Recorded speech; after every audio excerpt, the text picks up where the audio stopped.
নাহমাদুহু ওয়া নুসাল্লি আলা রাসূলিহিল কারীম আম্মা বা'দ। সম্মানিত দর্শক শ্রোতা, আমাদের সমাজে একটি কথা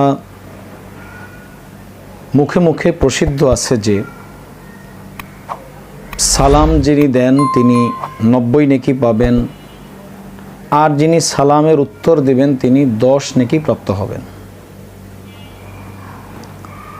এ ধরনের কোনো বর্ণনা মূলত খুঁজে পাওয়া যায় না। কাজেই এ ধরনের কথাগুলো একেবারেই ভিত্তিহীন কথা। এক্ষেত্রে আমরা সঠিক এবং নির্ভরযোগ্য যে বর্ণনাগুলো আছে সেগুলো অনুসন্ধান করে সেই মোতাবিক বলা যেতে পারে। এই প্রসঙ্গে সাইয়্যিদুনা ইমরান ইবনে হুসাইন রাদিয়াল্লাহু তাআলা আনহু এর সূত্রে মুসনাদে আহমদ, আবু দাউদ শরীফ এবং তিরমিজি শরীফের একটি বর্ণনা রয়েছে যে রাসূলুল্লাহ সাল্লাল্লাহু আলাইহি ওয়াসাল্লামের কাছে এক ব্যক্তি এসে বলল, আসসালামু আলাইকুম। নবীজি বললেন, আশরুন। অপর একজন ব্যক্তি এসে বলল, আসসালামু আলাইকুম ওয়া রাহমাতুল্লাহ। নবীজি বললেন, ইশরুন। অপর একজন ব্যক্তি এসে বলল, আসসালামু আলাইকুম ওয়া রাহমাতুল্লাহি ওয়া বারাকাতুহু। নবীজি বললেন, সালাসুন। এই বর্ণনা থেকে যা বোঝা যায়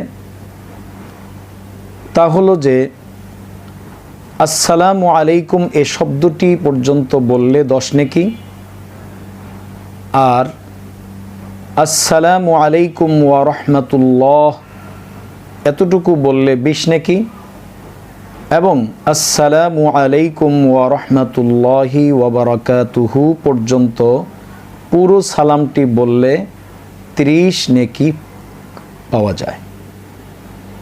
তাহলে